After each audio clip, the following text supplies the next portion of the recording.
They said the mask was made of gold, but that was a lie. Its glow came not from precious metal, but from fear. Smooth and polished so brightly it blinded anyone who dared look at it. The mask seemed divine, but behind its shine hid something far more fragile. Terror. Terror of a kingdom balanced on a knife's edge. Terror of courtiers who never glimpsed the face beneath it. Terror of enemies who saw not a boy, but an untouchable idol riding against them. And most of all, the terror of the young king trapped beneath it, suffocating inside the prison of his own legend. Before we dive into this chilling story, make sure you like this video, subscribe to the channel, and comment down below where you're watching from. Now, let's begin. It was the year 1180, and Jerusalem stood as both a city of God and a city of desperation. Every prayer whispered in its churches and markets carried the same plea: save the king. They called him Baldwin IV, the chosen of heaven, a living miracle whose survival alone kept Christendom's last bastion in the Holy Land alive. To the people, he was more than a monarch. He was a shield raised by God himself. In grand processions through the city, Baldwin appeared as a slender figure cloaked in silks from Tyre, astride a white Arabian stallion. The golden mask he wore gleamed beneath the merciless sun, its expression calm, divine, and untouchable. The crowds fell to their knees, whispering blessings as though gazing upon a saint. They told themselves he was invincible. They told themselves no Saracen blade could pierce him, for God's hand already rested on his shoulder.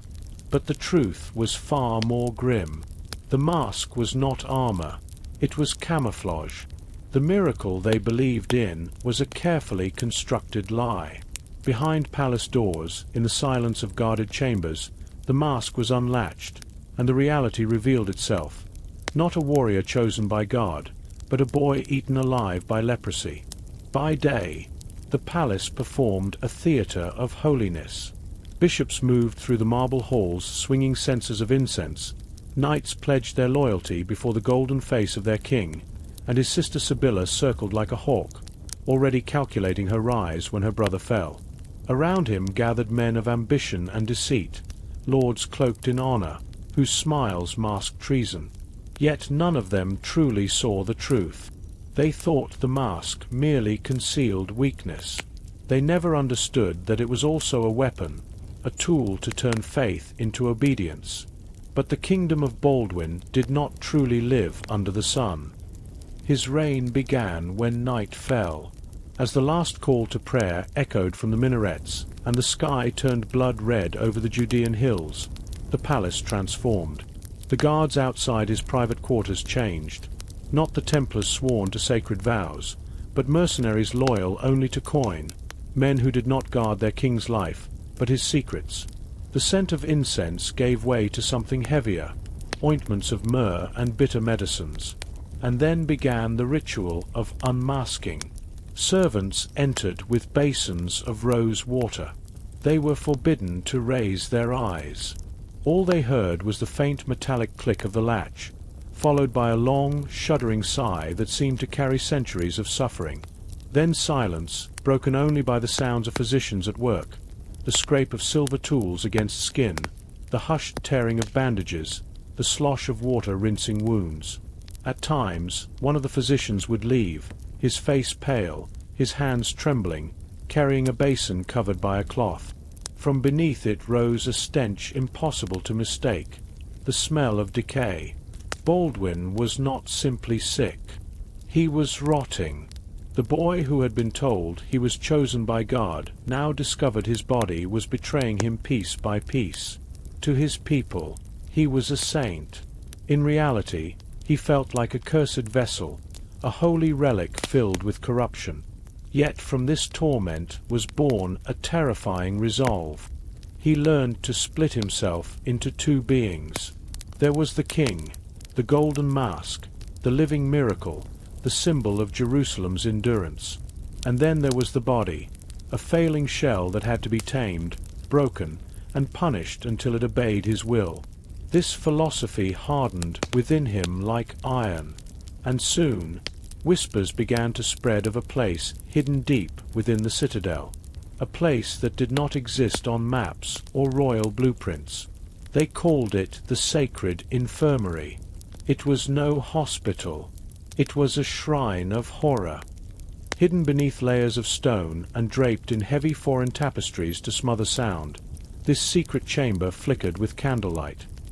Here Baldwin forged a new religion of pain. His confessor, a disgraced monk named Brother Thomas, whispered doctrines twisted from Scripture.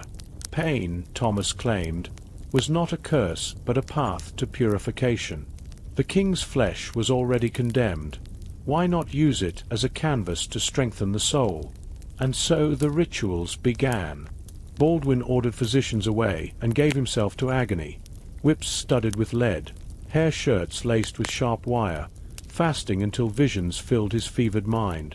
Through suffering he felt clarity. Through torment he felt control. Pain was a language, and he was beginning to understand it. If pain could command his body, what else could it command? The line between penance and experiment blurred. Soon, Thomas planted a darker seed.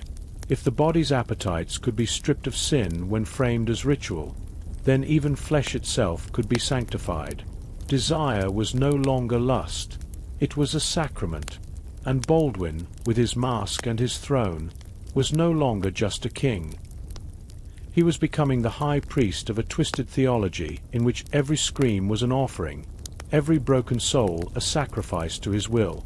The first invitation was sent not to a courtesan, but to a noble girl, a daughter of a minor baron, young, pious, trembling with the honor of being chosen to pray with her king.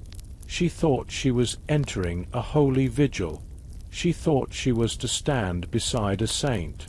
Instead, she was stepping into the foundation of a nightmare. Her name was Elena, only 15, the daughter of a poor baron from Ascalon. To her family, the summons from the palace was a miracle. Their king, the living saint, had chosen their daughter for a private vigil. It was the highest honor imaginable, the kind of blessing that could change the fortunes of a struggling household forever. They dressed her in white linen, simple but pure. They coached her on Scripture, told her how to kneel, how to lower her eyes, how to speak only when spoken to. Her mother kissed her forehead with trembling lips.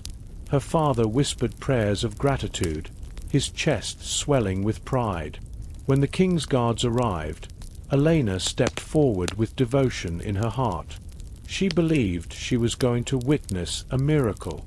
Instead, she was being led into the shadows of a nightmare. The palace grew colder as they descended into its hidden depths. Torches sputtered on the stone walls, shadows stretching like claws across the spiral staircase. At the end stood a door bound in iron. It opened not to a chapel of prayer, but to something darker. Inside stood an altar of stone, but instead of a crucifix, a tall silver mirror loomed above it, angled so that anyone laid upon the altar would see themselves reflected. The walls were draped with tapestries, not of Christ's miracles, but of brutal Old Testament scenes. Jael driving a nail through Sisera's skull, Judith lifting the severed head of Holofernes. The air was thick with incense, but beneath it clung another smell, faint but unmistakable, the scent of decay. In a corner sat the king. For the first time, Elena saw his face without the mask. It was not the monstrous ruin she had feared. Leprosy had not yet claimed him entirely. Parts of his skin were still smooth, the pale skin of a young man. But beside those patches lay the horrors, the collapsed bridge of his nose, the swollen, waxy flesh around his mouth, the heavy drooping eyelid. Yet worse than the deformities were his eyes. They were sharp, clear, cold. There was no mercy in them, only absolute control. Standing at his side was Brother Thomas. The monk's plump face glistened in the candlelight, his lips curling in a smile that seemed too gentle, too rehearsed. "Rise, child," he said softly, circling her like a predator. You have been chosen for a holy purpose." His words poured like oil, smooth and heavy. He told her the king's body was under siege by corruption. To preserve his soul, he needed to balance it with purity. Her purity. "You are not here to be defiled," Thomas whispered. "You are here to be consecrated. Your body will be the chalice from which the king drinks to strengthen his spirit. Through you, he will save Jerusalem." Her terror twisted into confusion. How could fear be heresy? How could refusal be betrayal of her kingdom? She was frozen, caught in a snare of words. The guards moved forward, not with violence, but with eerie gentleness, as though preparing a sacrifice. They unlaced her linen dress, their hands careful, almost ritualistic. The fabric slipped to the floor. The cold air struck her skin like needles. She tried to cover herself, but Brother Thomas's voice cut through her trembling. "Do not hide God's creation. Tonight you are not a girl. You are the vessel." Her mind screamed, but her voice would not come. She was guided toward the altar, her reflection staring back at her from the silver mirror above. She saw herself stripped and trembling, and behind her, the king rising from his chair with stiff, unnatural movements. His body was failing, but his will carried him forward. He laid one gloved hand upon her stomach. The touch was not violent, but it chilled her blood. "Pray," Brother Thomas commanded. "Sanctify the ritual with the words of faith." Her voice broke as she whispered the Apostles' Creed. Tears streaked down her cheeks, her trembling words filling the chamber like incense. Baldwin said nothing. He was silent, detached, watching as though she were an experiment. This was not passion. It was not even desire. It was demonstration, cold, methodical, absolute. By the time it was finished, Elena was no longer the girl who had entered the chamber. She lay on the altar like a broken statue, her eyes hollow, her voice gone. The guards wrapped her in a coarse blanket and carried her away. Brother Thomas signaled to a scribe, who emerged from the shadows, dipping his quill into ink. On the first page of a new black ledger, he wrote, "Elena of Ascalon. The vessel is consecrated." The system had begun. 2 days later, she was returned to her family. Dressed again in her white linen, she stood silent at their door. Her parents rushed to embrace her, their faces wet with relief. But Elena did not move. She did not recoil, yet she did not embrace them either. She stood still, staring into a distance they could not see. The guards left behind a gift, a small velvet box containing a single rose from the palace gardens, alongside a parchment granting Baron of Ascalon eternal loyalty to the crown. It was not a gift. It was a warning. Her silence was now state security. Any word spoken would be treason. Her family wept in gratitude before the guards, but in truth they wept in horror. Their daughter had returned, but she was gone. What stood before them was not Elena. It was an empty vessel. Back in the palace, Brother Thomas declared the ritual a triumph. He claimed her purity had fortified the king's soul. But Baldwin felt nothing. His body, numb from disease, was deaf to sensation. He realized his theology had a flaw. Pain could be commanded. Flesh could be broken. But what if the king himself could not feel? Thomas, serpentine as ever, found an answer. "Then you must witness," he told Baldwin. "If your body cannot feel, then your eyes will. Through watching, you will understand. Through observing, you will conquer." And so a new doctrine was born, the sacrament of the witness. The Sacred Infirmary expanded. Walls were torn down, rooms bricked up, chambers transformed into theaters of cruelty. One was lined entirely with polished silver mirrors, creating endless reflections. Another became a library, where scribes compiled dossiers on noble families, selecting candidates for the rituals. Soon, two sisters were summoned, daughters of a noble house in Tripoli, renowned for their beauty and their bond. Their father, desperate for favor, could not refuse the honor. They entered the chamber together, believing they had been chosen for holy service. But this was not a prayer. It was an experiment. One would be made the offering. The other would be forced to watch, to describe every detail to the silent golden mask of her king. Then their roles would be reversed. The king's theology had grown bolder. No longer satisfied with breaking individuals, he sought to shatter the bonds of love itself. The sisters' names were Adela and Isabel, and they were inseparable. From childhood they had shared everything: books, secrets, prayers, even the same bed when storms rattled their home. Their father, ambitious but drowning in debt, accepted the king's invitation with gratitude. To him, this was salvation, the attention of a saint and the chance to tie his family to the crown. He never suspected the truth of what awaited his daughters. The guards escorted the sisters deep into the palace, through narrow corridors and iron doors, until they entered the newly fashioned chamber of mirrors. Candles burned in wall sconces. Their light reflected infinitely in the polished silver that lined the room. Wherever the sisters turned their eyes, they saw endless reflections of themselves, two pale, frightened figures trapped in an infinite prison. At the far end of the chamber sat the king, his golden mask restored. He did not move. He did not speak.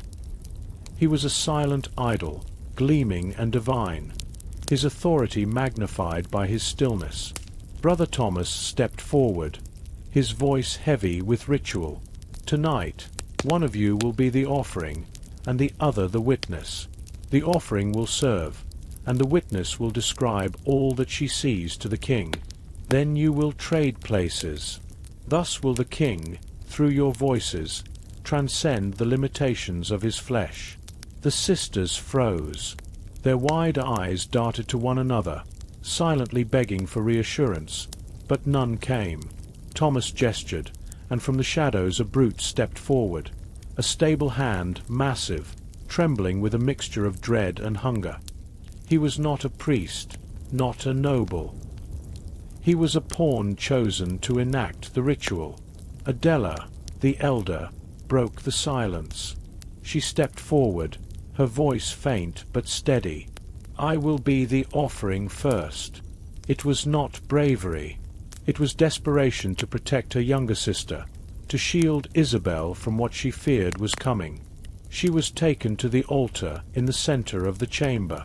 Her white dress was removed with the same practiced care as Elena's had been, until she lay vulnerable upon the cold stone. Above her loomed the mirror, reflecting not only her trembling body but the thousand-fold images of her own humiliation. The stable hand was brought to her. Isabel was dragged to the king's side, forced to stand where her reflection in the mirrors multiplied infinitely. "Describe it," Brother Thomas commanded. Her voice cracked. She's afraid." "More," Thomas hissed. "The king must know everything. Her breathing, her eyes, her tears. Speak." Isabel choked on sobs, but forced herself to obey. She narrated her sister's torment, word by word, each syllable tearing at her soul. Every time she faltered, Thomas's hand gripped her shoulder, reminding her she could not stop. Her descriptions became a cruel liturgy, transforming her sister's suffering into language for the impassive mask. And then the roles were reversed. Adela, broken and trembling, was pulled from the altar and forced to stand as Isabel had. Isabel was stripped and laid in her place, her body mirrored endlessly on every wall. Now Adela, hollow-eyed and shaking, was ordered to speak.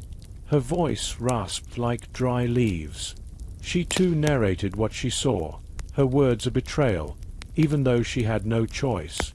It was not just their bodies being broken. It was their bond, the sacred love that had sustained them since childhood. The mirrors trapped them in endless reflections of agony, until even their own faces became strangers. The king did not move. He did not speak. He sat in his mask, silent as a god, while the sisters destroyed one another with their words. When it ended, they were carried away together, draped in blankets. Their father never learned the truth. Instead, he was rewarded beyond his wildest dreams, a royal monopoly on the silk trade of Damascus. His debts vanished overnight. His daughters returned home smiling faintly, their eyes unervingly calm. Brother Thomas had spent days with them after the ritual, whispering, reshaping their minds. He told them they had been tested and purified, transformed into priestesses of a holy mystery. He taught them that their pain was sacred, that their brokenness was divine. When they smiled at their father, it was not joy but indoctrination. Their serenity was a mask more impenetrable than Baldwin's own. Word of their holy vigil spread quickly through the nobility. Whispers painted it not as shame, but as honor. Ambitious parents now schemed to offer their daughters for the same mysterious privilege. A quiet frenzy of competition began, mothers hinting at their daughters' piety, fathers bribing minor courtiers, all hoping to be chosen. The path to the torture chamber had become a status symbol. The Sacred Infirmary was no longer merely a secret. It was a system. It fed upon greed and ambition as much as fear. Families bound themselves willingly into silence, eager for land, titles, and trade privileges.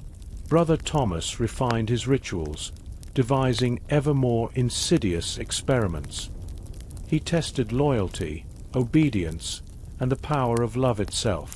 Soon, even knights were drawn into his theatre of cruelty. One such knight was forced to stand guard as the daughter of his feudal lord was consecrated. His hand gripped his sword hilt, every muscle taut with fury, but he did nothing. To act would mean defying the king. To stand idle meant betraying his vows. His silence damned him more deeply than any treason. Afterward, Thomas praised him, telling him his obedience had been a triumph of faith. In truth, the knight left broken, his honor hollow, his silence forever chained to Baldwin's secret. But the most terrifying evolution came when Thomas introduced the mothers. One noblewoman from Antioch was summoned with her daughter, a girl of only 14 named Constance. They were told the king's physicians wished to consult them about the girl's recurring fevers. Instead, they were separated. The mother was led to a narrow chamber adjoining the infirmary. Through a slit in the wall, hidden behind a tapestry, she could see everything. Her daughter was led naked into the chamber of mirrors, laid upon the altar beneath the endless reflections. Brother Thomas stood beside the mother. His voice was gentle, almost tender. Her fever is of the soul. She must be purified. You can help her.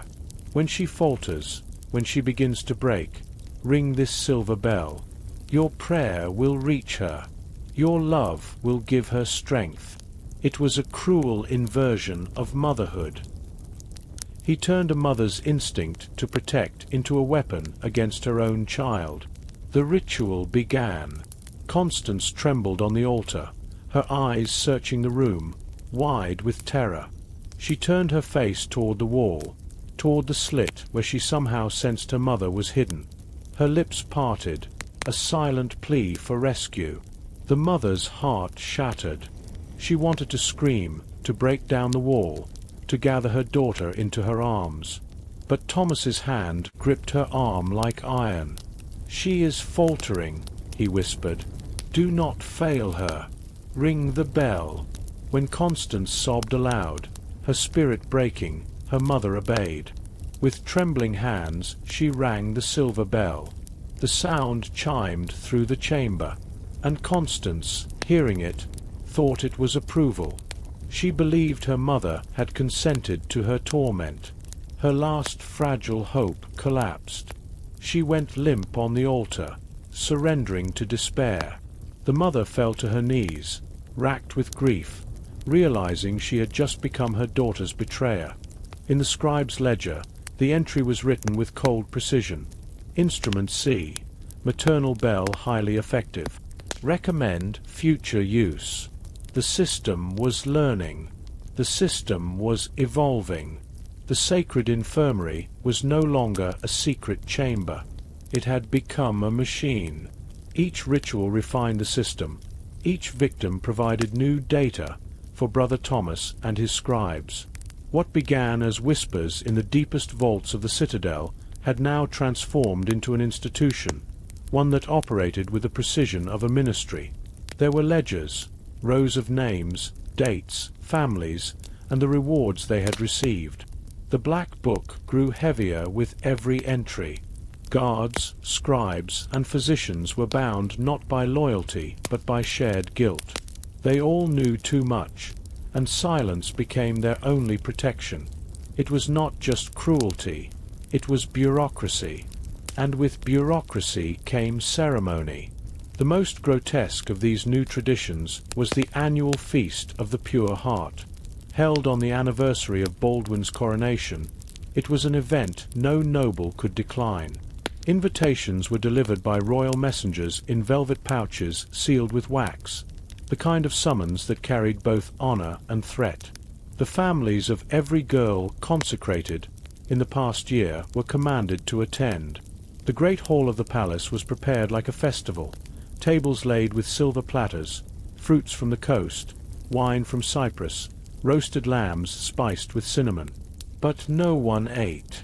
The atmosphere was not celebratory but suffocating. Conversation was hushed, laughter forbidden. The hall was heavy with dread. At the high table sat Baldwin, silent behind his golden mask, his body propped upright by sheer will. Beside him was Brother Thomas, radiating smug piety as though he were the high priest of a new religion. The consecrated girls were seated together at the center of the hall, dressed identically in white silk, their faces pale and expressionless. They resembled brides at a wedding, but brides to a dead god. Their stillness was worse than any scream. They looked less like daughters and more like ghosts. When the hall had settled into silence, Brother Thomas rose to deliver his sermon. His voice rang clear, rich with false devotion. He spoke of sacrifice, of purity, of obedience. He praised the girls' holiness, declaring them instruments through which the king's soul was strengthened. As he spoke, he drifted through the tables, laying a hand on a father's shoulder here, whispering a word into a mother's ear there. His touch was both comfort and threat. His words reminded them that silence was survival. But the climax of the evening was the reading of the ledger. A scribe approached the dais carrying the thick black book, its leather worn and its pages swollen with ink. He placed it before Brother Thomas, who opened it slowly, as though unveiling scripture. He did not read the details of the rituals. That horror remained hidden. Instead, he read aloud the rewards. "To the house of Ascalon," Thomas announced, "for the blessed offering of their daughter Elena, 1,000 acres of fertile land in Galilee." Elena's father was forced to rise. He bowed deeply to the king, his voice trembling with gratitude, though everyone knew the land was payment for his daughter's silence. "To the house of Tripoli, for the devotion of Sisters Adela and Isabel, a royal charter granting exclusive rights to the spice trade of Antioch." Their father, his face rigid with pride that barely concealed shame, stood and thanked the king for his divine favor, while his daughters sat motionless, their smiles painted on like masks. One by one, the names were read. Each family rose, bowed, and thanked the king for rewards that all in the hall knew were purchased with blood and silence. It was a public auction of shame. Brother Thomas had devised a ritual that transformed trauma into obligation. By speaking the rewards aloud, he made every family complicit. They were no longer victims. They were beneficiaries. The wealth and titles they gained were proof that their daughter's silence was not only necessary, but profitable. To break that silence would not just be treason, it would destroy the foundations of their own power. It was a trap woven of gold and blood, and the nobles, desperate to hold what they had gained, became the system's fiercest protectors. Yet, for all its strength, the system had a flaw. It relied on flesh, and flesh was fragile. One night, a young noblewoman from Germany, visiting Jerusalem on pilgrimage, was chosen. Unlike the carefully groomed daughters of the Crusader barons, she had not been raised in a court where silence was survival. When the guards came for her, she did not obey. She screamed. She fought. She clawed at her captors with desperate strength. The guards tried to restrain her, but one, a brutish man named Godric, struck her too hard. Her head cracked against the stone floor. She went limp. Blood pooled beneath her hair. She was dead before they reached the altar. Panic rippled through the chamber. Brother Thomas raged at the clumsiness. A death before consecration was not just a failure. It was a scandal that could unravel the system if exposed. Godric, shaking with terror, begged for mercy. But Baldwin, from his throne, saw something else. For the first time in weeks, his cold eyes gleamed. "Place her on the altar," he rasped, his voice cracking through the chamber. It was one of the rare moments he spoke aloud. The dead girl was laid upon the stone, her body limp, her skin pale beneath the candles. Baldwin turned his mask toward Godric. "You struck her," he said. "The sin is yours. The vessel is broken. But the sin remains." Godric was stripped of his armor and forced onto the altar beside the girl he had killed. Another guard, his closest comrade, was ordered to perform the ritual on him. It was no longer about purity.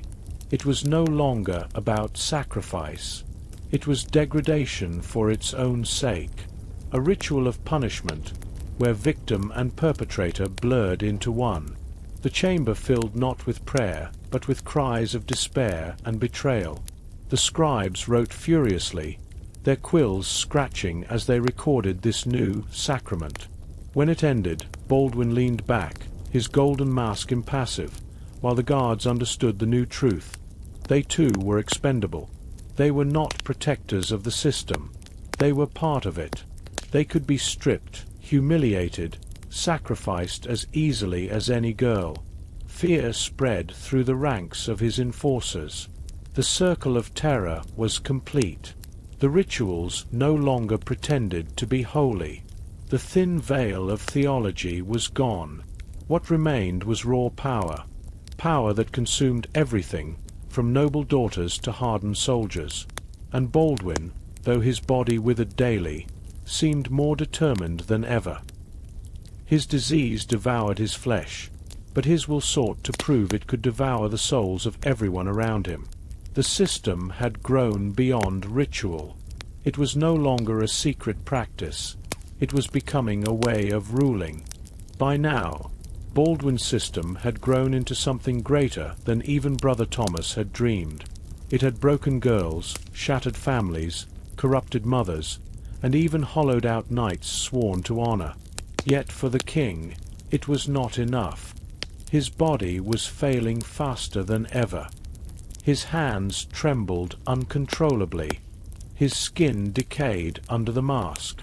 Each day he fought the creeping numbness of leprosy, and each night he demanded new rituals to prove that while his body rotted, his will remained absolute. He had conquered noble families. He had enslaved ambition and turned silence into chains. But one group still stood beyond his grasp, the holy warriors themselves. The Templars and Hospitallers were men of iron vows, sworn to poverty, chastity, and obedience. They believed they were God's chosen swords, destined to drive back the infidel with unshakable faith. These were men who would ride into a wall of arrows without flinching, who had stood unbroken on battlefields soaked with blood. Baldwin decided it was time to test even them. One young knight was chosen.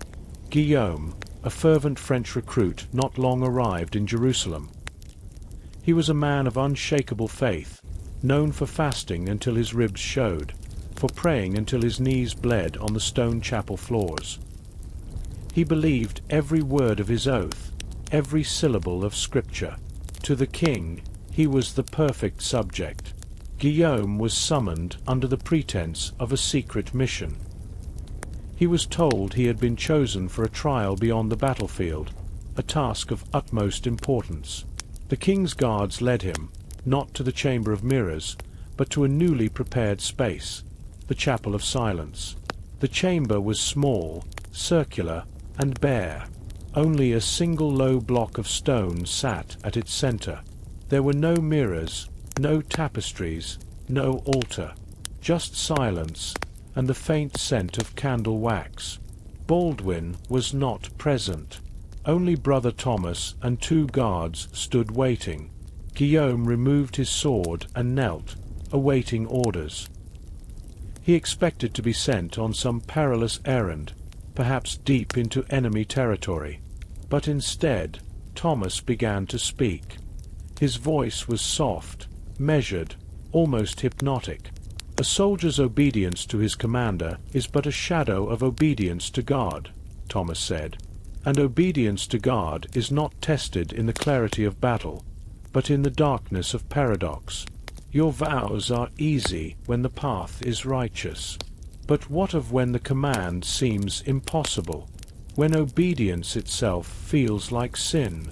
That is when faith is revealed. The knight frowned but remained silent. 2 doors opened. From one was dragged a Saracen prisoner, half-starved, trembling with fear. From the other a child entered, a girl no older than 8. Guillaume recognized her instantly. She was the daughter of the Templar armorer, a child he had seen playing in the compound courtyard. Thomas placed a knife in Guillaume's hand. Its blade gleamed wickedly in the candlelight. "The king commands," Thomas whispered, his eyes bright with anticipation. "First, you will kill the infidel. Then, you will do the same to the child." The knight's heart lurched. His mind reeled at the command. To kill the prisoner was duty. To harm the child was unthinkable. The order twisted faith into blasphemy, binding duty to damnation. "This is your Mount Moriah," Thomas pressed. "Did not Abraham raise the knife over his son at God's command? Do you think your faith greater than Abraham's? Will you obey?" Guillaume's hand trembled on the hilt of the knife. His eyes darted between the prisoner, the child, and the guards who watched in silence. He felt the weight of his vows crushing down on him. To obey meant eternal damnation. To refuse meant defying his king. He closed his eyes and with trembling lips whispered, "I serve God, and my God does not command this." The knife slipped from his hand and clattered to the stone floor. It was the first refusal, the first time anyone had resisted. For a heartbeat, silence held the chamber. Then Thomas's face twisted with rage. His mask of serenity shattered, revealing venomous fury. He gestured sharply, and the guards seized the knight. Guillaume did not resist. His voice was steady now, though his body trembled. "This is not God's will," he said. "This is the work of the devil." He was dragged from the room, knowing he would never again see the light of the sun. But in that moment, he had won. He had proven there was a line the king could not cross. A fragment of humanity remained unbroken. Whispers of his defiance spread quietly through the palace. Few dared speak of it, but the story found its way into the secret corners where servants gossiped and guards muttered. It was a crack in the fortress of fear. Baldwin, when told of the refusal, did not rage. Instead, he fell into silence. His thin lips trembled, his body convulsing with the weakness of disease. His eyes, however, burned with thought. The flaw had been revealed. The system relied on choice. Even if most broke, some might resist. And resistance, even from one man, could plant doubt. Baldwin realized that to make his system absolute, he must eliminate choice altogether. So he summoned a man who was not a priest or a knight, but an engineer. His name was Elias of Damascus, a Syrian Christian known for his genius with hydraulics, gears, and mechanisms. Baldwin commissioned him for a secret task. Elias was told he was creating automata for passion plays, mechanical saints and martyrs to reenact holy suffering. He worked diligently, designing articulated bronze limbs powered by weights and gears, hands carved from hardwood that could grip and release with inhuman precision. Piece by piece, Elias built marvels he thought would honor God. But Baldwin had other plans. The Sacred Infirmary was about to evolve again. No longer would it rely on knights or guards, on flawed human instruments with consciences and doubts. Soon, the rituals would be powered by something colder, something incapable of mercy or rebellion. The age of flesh was ending. The age of the machine was about to begin. Elias of Damascus had no idea what he was building. To him, it was art, holy art, a service to his king and to God. In his hidden workshop beneath the citadel, he toiled for months, sketching elaborate diagrams, shaping bronze joints, carving hardwood into hands that could flex and grip like flesh. He believed he was constructing marvels for sacred dramas, mechanical saints who would bow, martyrs who would raise their arms, devices that would inspire awe in prayer. The truth was far darker. Baldwin and Brother Thomas gave him only fragments of instruction, never revealing the whole. A platform here, restraints there, gears calibrated for precision of pressure. Elias, proud of his craft, never questioned. He believed his creations were destined for performance in private chapels, meant to remind the king of holy sacrifice. He never asked why the designs required straps of leather or clamps of iron. When the machines were complete, they were installed in a new chamber, the chamber of unwavering prayer.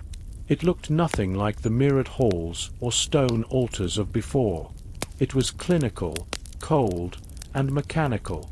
Chains and gears lined the walls. Candlelight glinted off polished brass levers. The air hummed faintly with the sound of ticking cogs. It was not a chapel. It was a workshop of torment disguised as devotion. The first trial was performed not on a human, but on the carcass of a pig brought from the palace kitchens. Baldwin, too weak now to stand on his own, was carried into a gallery above, where he could watch unseen. Brother Thomas stood at the console, his face pale, his hands hesitant. Elias himself hovered nervously, watching as his creation awaited command. "Begin," Baldwin whispered. Thomas pulled a lever. The machine whirred to life. Bronze arms descended with smooth inevitability. Wooden hands tightened around the carcass. Straps coiled like snakes, binding it to the platform. Another lever turned, and the carcass jerked as force crushed into it. Bones cracked audibly. The process was efficient, methodical, merciless. Baldwin leaned forward in his chair, his golden mask reflecting candlelight. His breath rasped, but his eyes gleamed. For the first time in weeks, he looked almost alive. This was what he had been waiting for. The machine was not cruel out of anger or lust. It was beyond malice. It simply obeyed. and in its obedience, Baldwin found purity. Here, at last, was a system without weakness, without hesitation, without the possibility of refusal. The next week, human trials began. At first, the victims were Saracen prisoners, then thieves and beggars dragged from the city's dungeons. Finally, even palace servants accused of minor faults, spilled wine, broken dishes, were brought to the chamber. None returned. The process was always the same. The victim was strapped to the platform. Baldwin took his place in the gallery. Brother Thomas operated the console, his quill scribes recording the results with clinical detachment. Subject 47. Male, age approximately 20. Duration 18 minutes. Mechanical function nominal. Structural integrity compromised at 14 minutes. Emotional output none from the machine. It was no longer a ritual. It was an industry. The Sacred Infirmary had become a factory. Flesh went in, broken bodies came out, and the machine remained untouched, ready to begin again. Brother Thomas, once the mastermind of elaborate theologies and psychological torment, found himself reduced to little more than a technician. His whispered sermons, his manipulative experiments, none of it mattered anymore. The machine did not need words. It did not need scripture. It needed only levers and gears. And Baldwin adored it. He spent hours with Elias, demanding refinements, new motions, tighter grips, smoother rotations. Elias, still blind to the truth, saw only a king fascinated with engineering. He believed he was serving piety. He never understood that every suggestion was shaping a device of horror.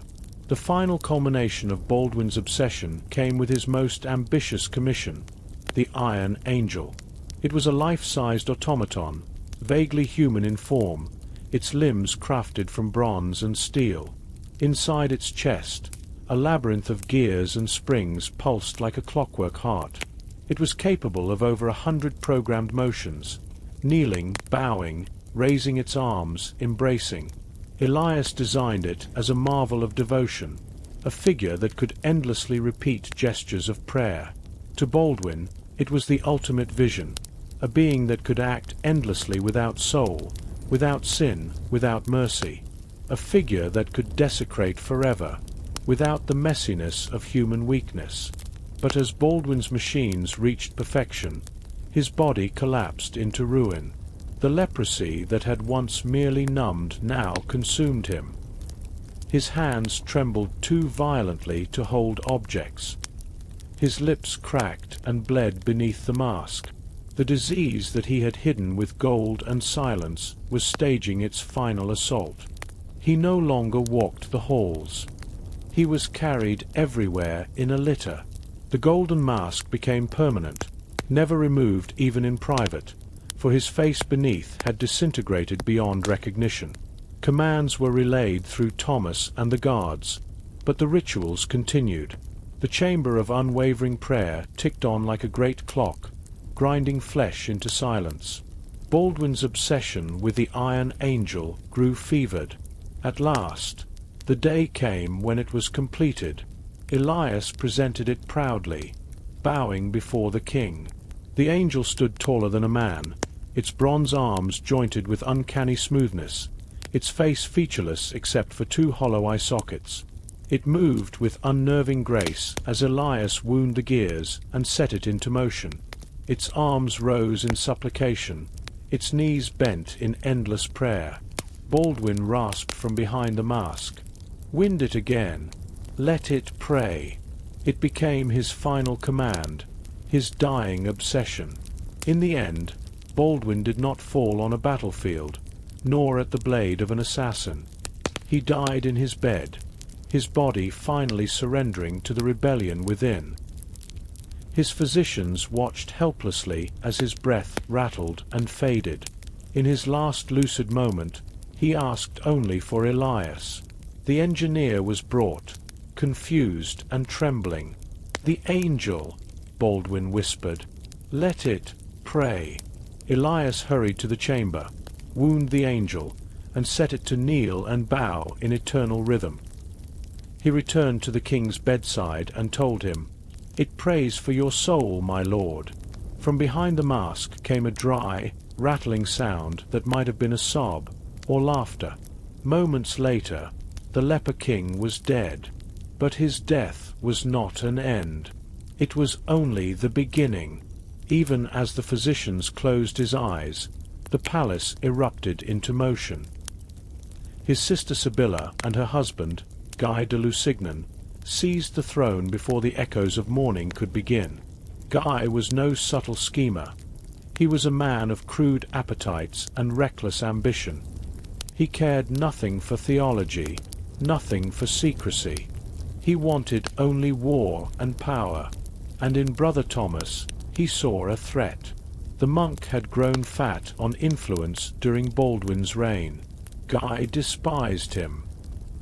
He ordered his thugs to drag Thomas from the palace and cast him into exile, or so he thought. But Thomas was not so easily removed. He had the ledgers. He had the memory of the kingdom, the names, the families, the sins. Baldwin's machine might have been buried with him, but the web of silence and blackmail remained, and Thomas was prepared to wield it. The system was not over. It was about to be reborn. The leper king was gone, yet his shadow lingered over Jerusalem. Baldwin's corpse was lowered into the royal crypt, his golden mask polished and fixed upon his face, as if even in death he must appear divine. The bells tolled, the hymns were sung, and the streets filled with mourners who never knew the truth of his reign. To them, Baldwin had been a holy ruler, a saint stricken with suffering yet steadfast in his devotion. His secrets had died with him, or so they believed. But secrets rarely stay buried. The ledgers survived. The black book, swollen with ink and names, rested in Brother Thomas's possession. Within its pages lay the shame of half the nobility of the kingdom, fathers who had bartered their daughters, mothers who had betrayed their children, knights who had stood silent, guards who had obeyed. Each entry was not just a record, it was a weapon. Guy de Lusignan ascended the throne beside Sibylla, but he was not Baldwin. He lacked his predecessor's cold patience, his calculating silence. Guy was reckless, greedy, and paranoid. He saw enemies everywhere, even among his own court. He trusted no one, least of all Brother Thomas, whose presence was a reminder that the palace had once bowed to another power.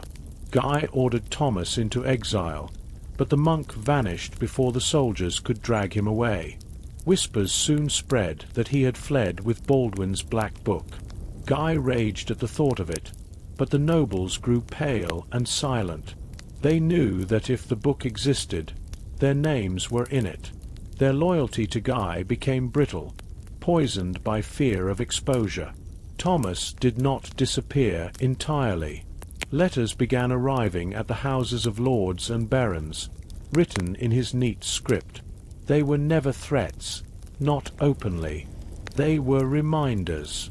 A date, a name, a single detail from the ledger, just enough to rekindle terror. Each letter ended the same way. Be faithful as you were faithful before. And so the monk, cast out of the palace, became more dangerous than ever. No longer bound to Baldwin's obsessions, Thomas now served only himself. Meanwhile, Elias of Damascus was tormented by whispers of his own. The iron angel stood in the silent chamber, gears unwound, its bronze limbs gathering dust. Elias visited often, staring at it with unease. He had thought he had built a marvel for prayer, a saint of metal. Yet now he could not escape the knowledge that his machine had been used for something darker. Servants spoke in hushed tones of screams that had echoed from the chamber, of victims carried out limp and broken. Elias demanded answers, but none dared tell him. At last, He went to the chamber one night with a torch and pried open one of the consoles he had designed.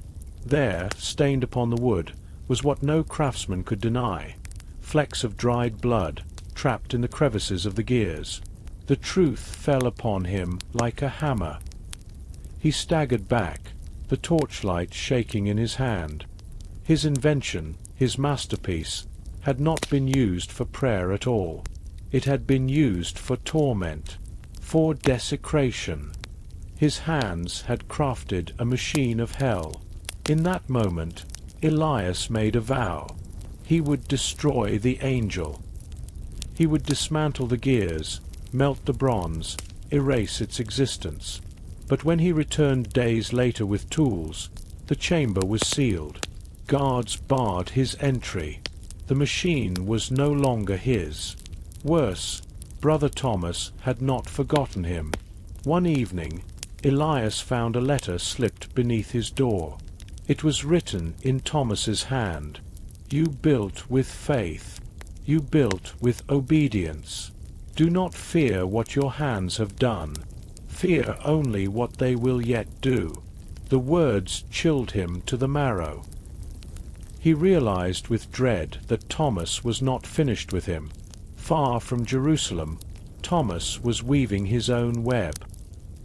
He traveled in disguise, cloaked as a pilgrim or monk, carrying only the ledger hidden in a leather satchel. In every town he passed, he sought out discontented lords, ambitious merchants, envious rivals. To each, he whispered the same story. Baldwin's system was not dead. It was merely waiting for the faithful to revive it. And some listened. The world beyond the Crusader states was collapsing into chaos. Saladin's armies threatened from the east, while Europe hungered for wealth from the Holy Land. Fear and greed made fertile soil for Thomas's schemes. He promised his allies land, trade, and secrets. He offered them not only power, but protection. Protection from the very secrets recorded in the ledger. The Black Book became his scripture. In Jerusalem, Guy de Lusignan blundered from one disaster to another. He squandered resources, insulted allies, and provoked enemies. Whispers spread that he was unfit to rule. In the taverns of Acre, men muttered that Baldwin's ghost would rise from his tomb and strike him down. The people began to long for the days of the masked king, not knowing the horror his reign had truly been. But Baldwin's legacy lived on, not in glory, but in shadows. The families who had profited from the rituals still guarded their silence. Their wealth was built on blood, and they dared not expose themselves. They became Thomas's shield. Elias, haunted by what he had built, tried to flee. He packed his tools and attempted to sail back to Damascus. But on the docks, a hooded figure stopped him, a boy no older than 12, carrying a sealed letter. Elias opened it with trembling hands. Inside was a sketch of the Iron Angel. But in this drawing, the angel's arms were raised higher, its gears more elaborate, its chest cavity open as if to receive something within. Scrawled beneath in Thomas's hand were the words, "The second shall be greater than the first." Elias dropped the letter as though it had burned him. His knees buckled on the dock. He realized with terror that Thomas intended to build another, even more terrible machine, and he would not need Baldwin's command to do it. The monk had taken the system Baldwin forged in secrecy and was preparing to spread it further, like a disease that no mask could hide. The Leper King was dead, but his kingdom of silence was alive, and it was hungry. Brother Thomas moved through the world like a ghost, exiled from Jerusalem, yet never truly gone. He carried Baldwin's legacy wherever he traveled. The Black Ledger remained his weapon, its pages swollen with the secrets of lords, knights, and mothers who had bartered away their children. To each family he visited, Thomas did not need to threaten. He needed only to remind. His words were simple. As you were faithful before, so remain faithful now. and most obeyed. But Thomas's ambition had grown beyond blackmail. Baldwin had sought to dominate his kingdom. Thomas sought to dominate memory itself. The king had used rituals and machines to break bodies. Thomas wanted to build a church of silence, an institution that would outlive kings, crusades, and empires. He dreamed of an order bound not by vows of chastity or poverty, but by the chains of complicity.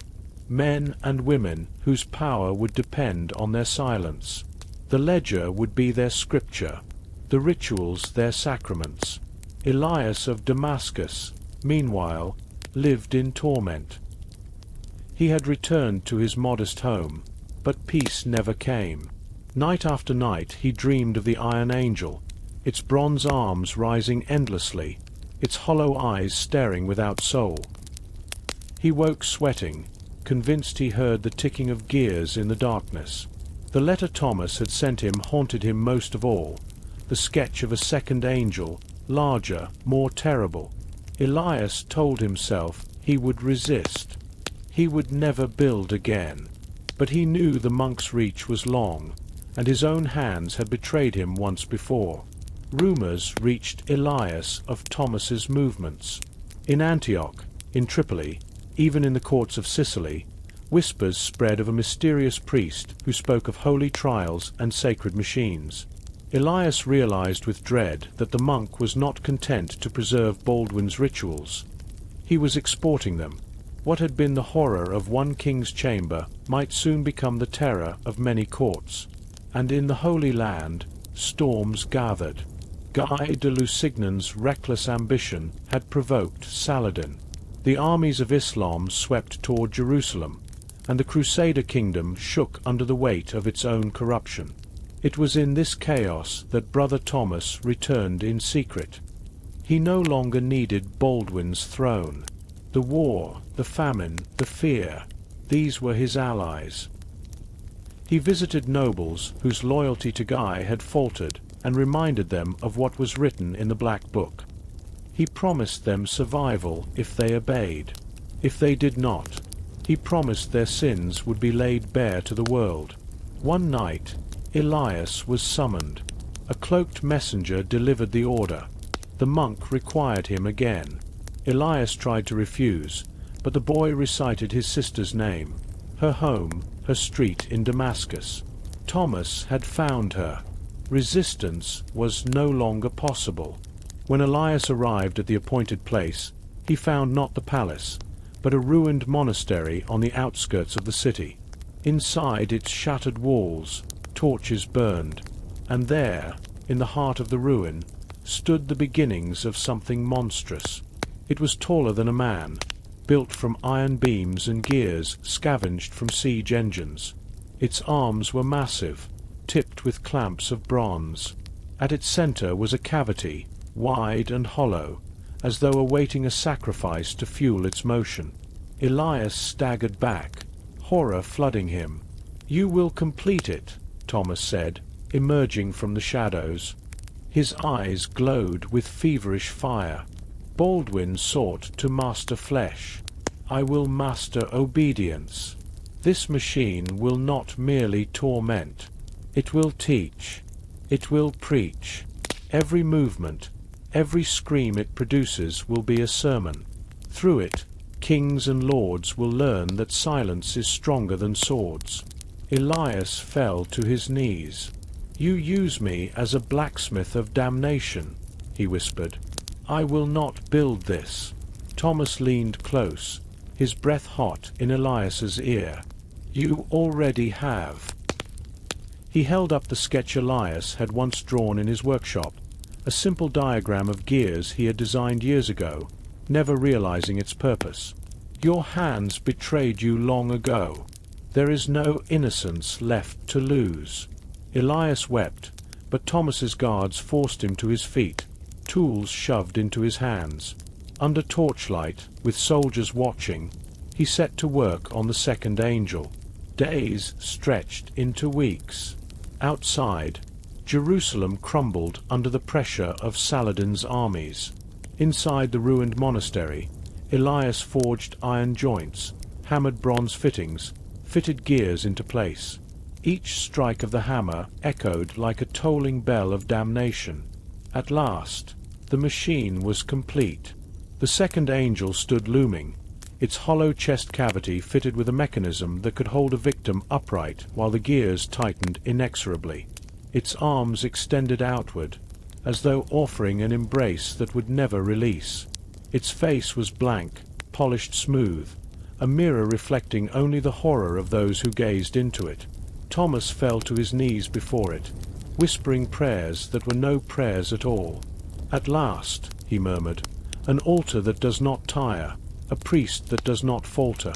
The angel will teach obedience until the end of days." But Elias had prepared something Thomas had not foreseen.